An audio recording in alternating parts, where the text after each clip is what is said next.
बच्चों आज हम लोग करेंगे क्वेश्चन 3.7 जो एग्जाम्पल दिया हुआ है। उसमें क्वेश्चन में कहा गया है कि the resultant of P and Q is R, यानी दो वेक्टर हैं पी और क्यू जिसका रिजल्टेंट आर है। अगर क्यू को डबल करते हैं यानी क्यू को 2 टाइम्स करते हैं तो आर डबल हो जाता है। ये तो एक सिचुएशन हो गई। दूसरी सिचुएशन दे रखी है कि क्यू रिवर्स करते हैं, अगर उसकी डायरेक्शन को बदल देते हैं तो आर फिर डबल हो जाता है। तो पी क्यू आर में हमें रेशियो फाइंड करना है। तो देखें कैसे करते हैं। ये हमारे पास सिचुएशन दे रखी है। क्वेश्चन नंबर है 3.7।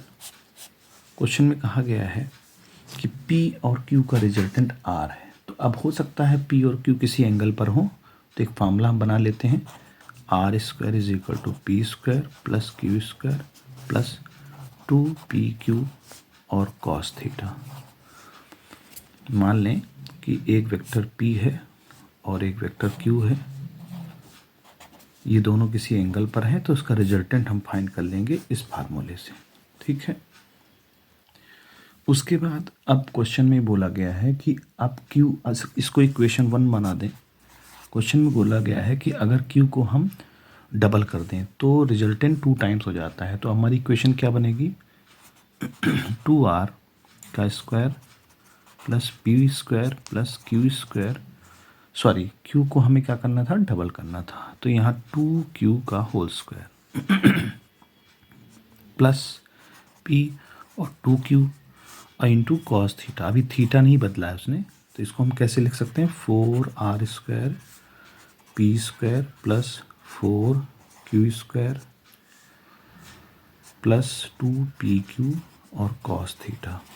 इसको इक्वेशन नंबर 2 बना दें। अब क्वेश्चन में कहा है कि अगर Q की डायरेक्शन को हम रिवर्स करते हैं, तो मान लीजिए इस P था और Q को आप रिवर्स करेंगे तो इस डायरेक्शन में हो जाएगा -Q, ये P। तो जो एंगल यहाँ थीटा बन रहा था, अगर उसको हम देखें तो ये एंगल बन जाएगा हमारा क्या 180 माइनस थीटा। अब यहाँ पर हम इक्वेशन बनाते हैं, तो उस वक्त जब Q की डायरेक्शन को रिवर्स करते हैं तो R फिर से डबल हो जाता है, यानी 2R का whole square P square plus -Q का स्क्वायर प्लस 2P और -Q और cos 180 माइनस थीटा। ठीक है बच्चों, cos 180 माइनस थीटा। अब यहाँ देखिए, इसका हम कर देंगे P square plus Q square और ये हो जाएगा 4R स्क्वायर, ये बनेगा -2PQ और cos 180 माइनस थीटा। ठीक है। तो यहाँ पर जो है, अच्छा एक चीज़ यहाँ पर प्लस रहेगा, Q प्लस रहेगा, क्योंकि हम यहाँ मैग्नीट्यूड ले रहे हैं और ये माइनस बना देगा। ये इक्वेशन जो आपकी cos 180 माइनस थीटा है, ये माइनस बना देगा। एक्चुअली क्या है ना कि हम मैग्नीट्यूड ले रहे हैं, इसका एंगल तो खुद ही माइनस कर देगा यहाँ पर। तो देखिए अब इसको क्या लिख सकते हैं, P square plus Q square और -2PQ कॉस थीटा, क्योंकि cos 180 माइनस थीटा जो होता है वो माइनस कॉस थीटा होता है। तो अपने आप ही यहाँ माइनस आ जाएगा, यहाँ हमें माइनस लिखने की ज़रूरत नहीं है, क्योंकि cos 180 माइनस थीटा अपने आप ही यहाँ माइनस बना देगा, इसलिए हमने यहाँ से माइनस हटा दिया। तो अब देखिए ये हमारी इक्वेशन कौन सी बन जाएगी, 3rd। ठीक है, हमारे पास 3 इक्वेशंस आ गई। तो अब क्या करें, हम सेकंड को फर्स्ट, जो सेकंड इक्वेशन है और फर्स्ट इक्वेशन उनको देखते हैं, सेकंड और फर्स्ट। इसमें सेकंड से फर्स्ट को माइनस कर दीजिए, सब्सट्रैक्टिंग 1 फ्रॉम 3, सॉरी 2 है ना, 2 से एक इक्वेशन को माइनस करते हैं। तो 4R स्क्वायर निकल जाए, कितना बचेगा हमारे पास 3R स्क्वायर। ठीक है, P से P ख़त्म हो जाएगा, 4Q स्क्वायर से Q स्क्वायर माइनस हो जाएगा, तो कितना बचेगा 3Q स्क्वायर बचेगा। अब देखिए 2P cos थीटा में 2P cos थीटा माइनस हो जाएगा, है ना, 2p cos थीटा है हमारे पास, और यहाँ से 2p cos थीटा माइनस हो जाएगा तो कितना बचेगा हमारे पास, यहाँ पर हमारे पास बचेगा, देखिए यहाँ पर एक चीज़ रह गई है, ये p और 2 एक्चुअली फार्मूला 2pq होता है ना, तो 2 तो यहाँ रह ही गया है तो 4 हो जाएगा यहाँ पर।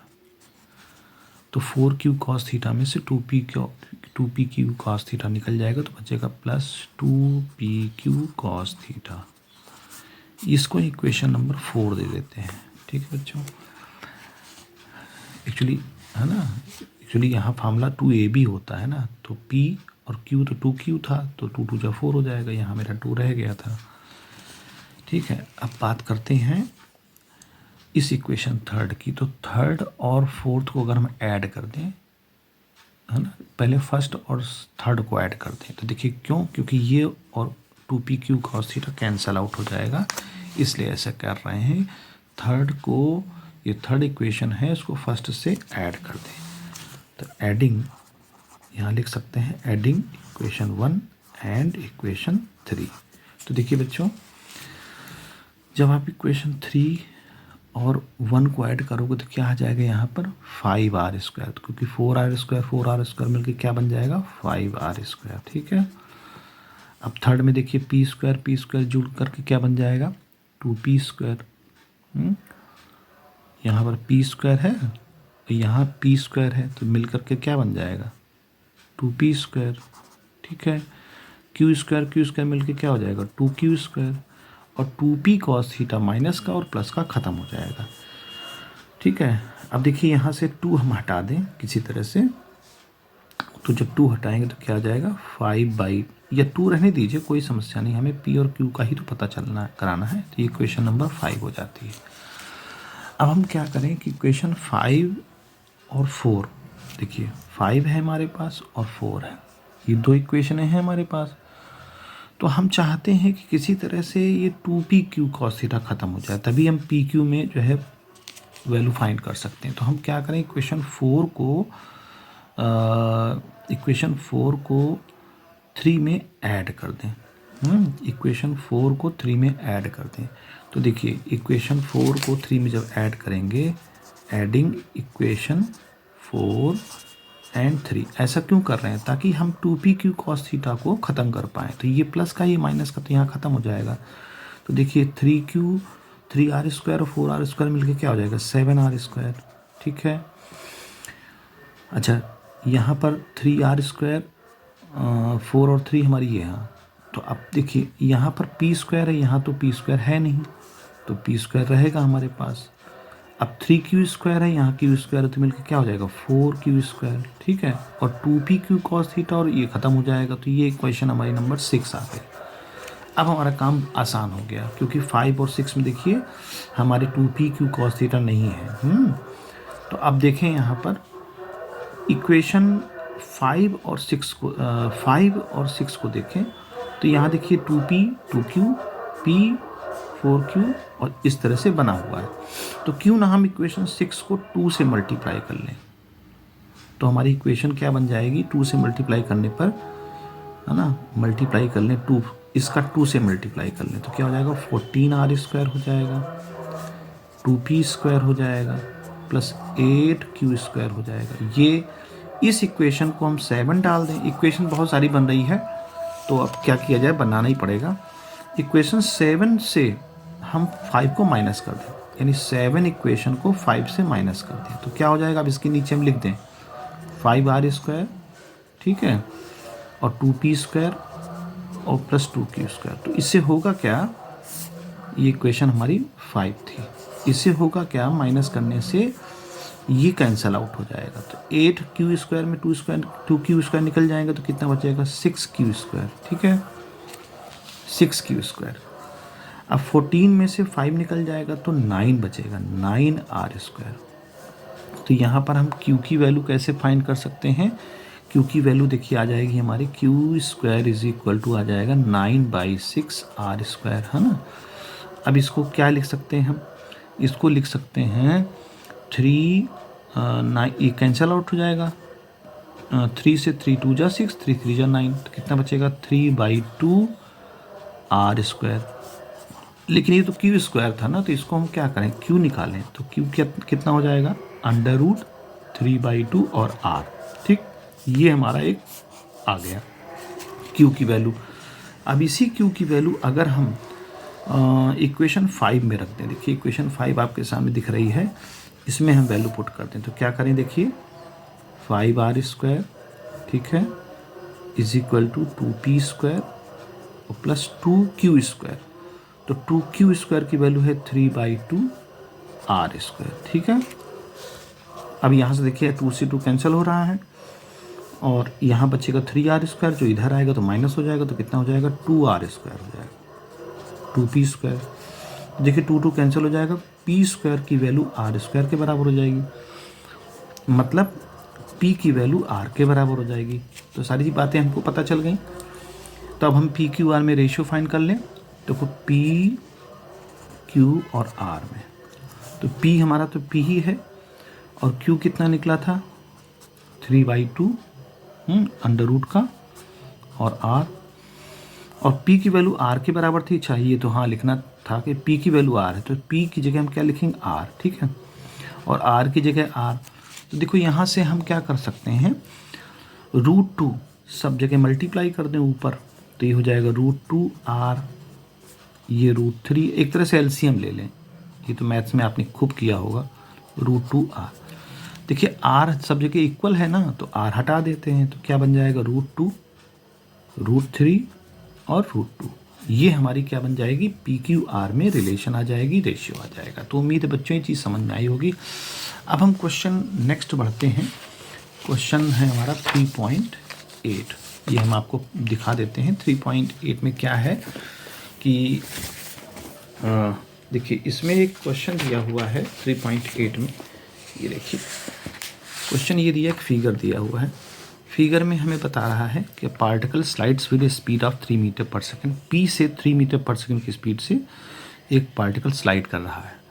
उसके बाद ये जब 60 डिग्री का एंगल बना के यहाँ पहुँचता है तो उसकी स्पीड में कुछ चेंज आता है। अब वो चेंज है 4 मीटर पर सेकंड का।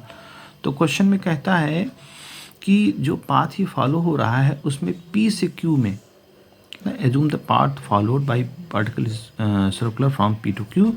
तो आपको क्वेश्चन में आंसर बताना है कि चेंज वेलोसिटी में चेंज निकालना है कि P से Q में क्या चेंज आया। तो देखिए हम इस थोड़े से फार्मूले, ये जो डायग्राम है इसको हम अपने पास बना लेते हैं तो आसान रहेगा हमारे पास। देखिए क्वेश्चन में हम लोगों को जो दिया है सिचुएशन, ये कुछ इस तरह दे रखी है और यहाँ से एक पार्टिकल ऐसे मूव करता है और यहाँ पहुँच जाता है। यहाँ मान लीजिए इसकी स्पीड v1 है और यहाँ इसकी v2 है। जब ये 60 डिग्री का एंगल बनाता है तब ऐसा होता है। इसकी स्पीड यहाँ पर कितना बच्चों दिया है, 3 मीटर पर सेकेंड, और यहाँ क्या हो जाती है, 4 मीटर पर सेकेंड। ये है क्वेश्चन 3.8। देखिए कोई प्रॉब्लम नहीं है, बहुत ही आसान क्वेश्चन है। देखिए यहाँ पर स्पीड का डायरेक्शन ये है और यहाँ पर स्पीड का डायरेक्शन हॉरिजॉन्टल हो जाता है। कहने का मतलब v1 अगर हमारा ऐसे है तो v2 हमारा जो है ऐसे है, ठीक है। ये v1 v2 है और ये v1 है।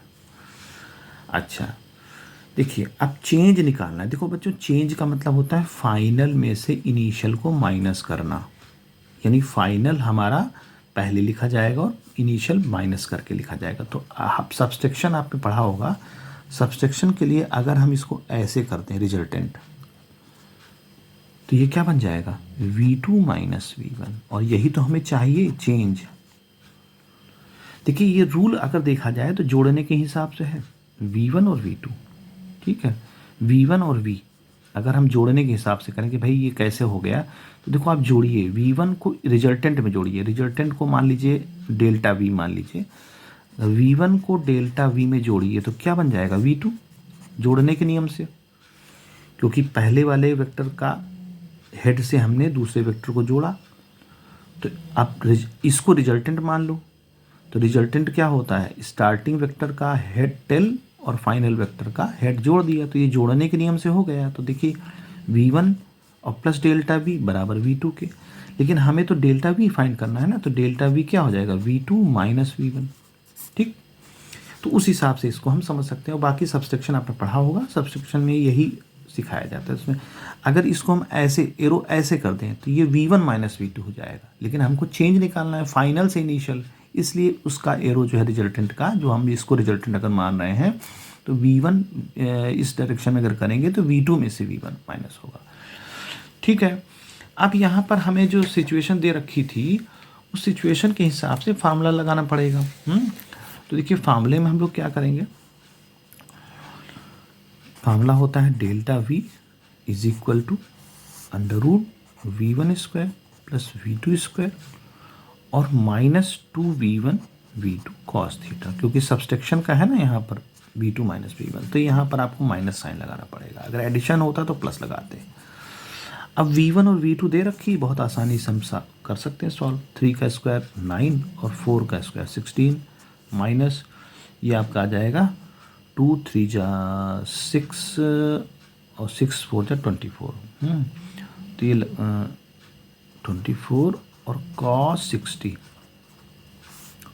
ठीक है, तो ये 16 और 9 25 हो जाएगा माइनस 24। cos 60 की वैल्यू बच्चों क्या होती है, cos 60 की वैल्यू sin 30 के बराबर होती है। sin 30 की वैल्यू 1/2 होती है, तो ये आ जाएगा हमारा 25 माइनस 12 आ जाएगा। हाँ, अब 25 माइनस 12 करेंगे कितना आएगा 13।